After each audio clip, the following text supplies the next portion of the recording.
If I could get out of the VA system, I would go anywhere. I'd get a witch doctor. I mean, it's that bad. Veterans across the country have reached their breaking point. We've tried being polite.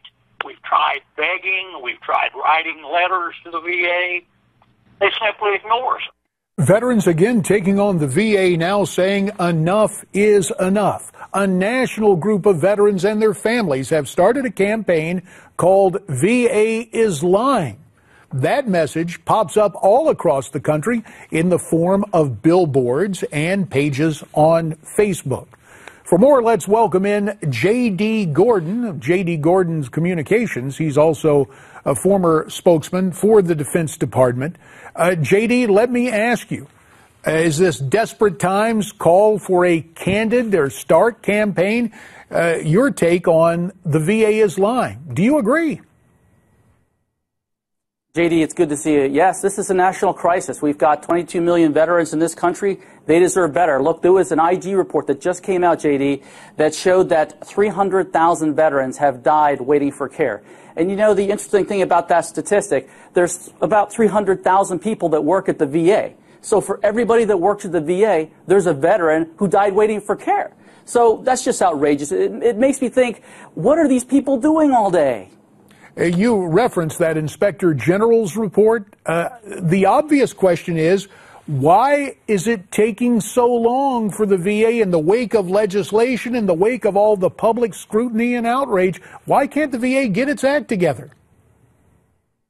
JD, I think it's big government gone wild. The VA is a massive bureaucracy, and it takes a lot to change that. I think we've got to privatize it, or privatize at least some of it, because right now they're not getting the job done. The big thing is, JD, I think the VA spent more time looking after their employees than looking after the veterans. It's near impossible to fire anybody at the VA. And sure, the Congress did pass some legislation to make it easier to fire the senior executive service, so the top leaders there. But look, even the clerk at the desk, when you go in the door and file an application, if they're not doing the job, they should be fired too. So the Congress has got to do a lot more to fix the VA because they're not getting the job done. So the bottom line, that bill that now presidential candidate Bernie Sanders was championing did not do enough to deal with the protection that the bureaucrats' unions provide for VA employees. That's right. The public sector unions make it very difficult to get rid of anybody. You can't just get rid of a few people at the top if the people throughout the VA hospitals aren't doing their jobs either. So we've got to fix that big problem. Also, Bernie Sanders likes to talk about funding. Him and the Democrats and the folks at the VA say, well, we need more funding. Well, their budget's $168 billion. $168 billion for 2016. That's plenty of money, JD.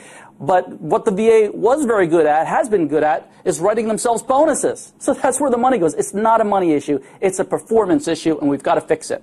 Billions for bonuses and millions of veterans left out in the cold, if not ignored entirely. No wonder we see the ferocity of this VA is Lying campaign.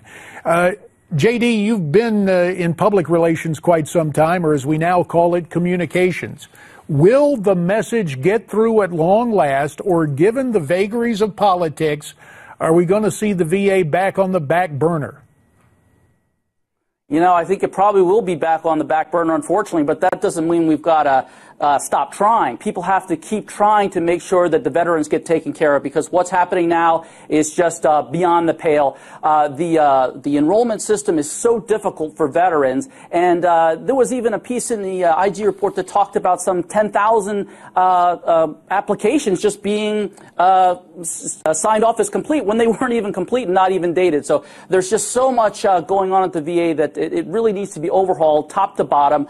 We've got to keep up the communications efforts on it to make sure there's awareness. We've got to take better care of our veterans. 300,000, imagine that, dying just waiting for care. We thought it was bad last year, JD, when we found out the scandal, which initially broke last summer, was that 40 veterans had died at the Phoenix VA waiting for care on a secret wait list. That's 40. What about 300,000? So I think this is just getting worse by the day, and the American people shouldn't stand for it. We need new leadership in the White House that's going to fix this. Quick 30 seconds on the Iran deal. 41 Democrats in the Senate say they're going to support it.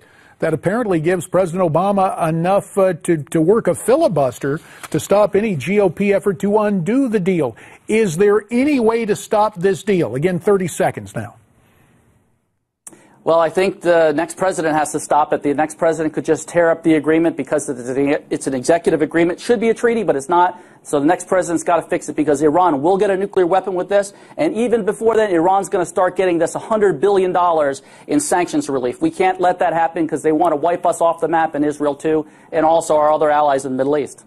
J.D. Gordon, thanks so much for your insights and analysis. You heard what that J.D. had to say. Why don't you tell this J.D. what you think of his comments? And here's the way you do it. You go to our website to make your comments. That's newsmaxtv.com/comments. There's more ahead, so stay with us.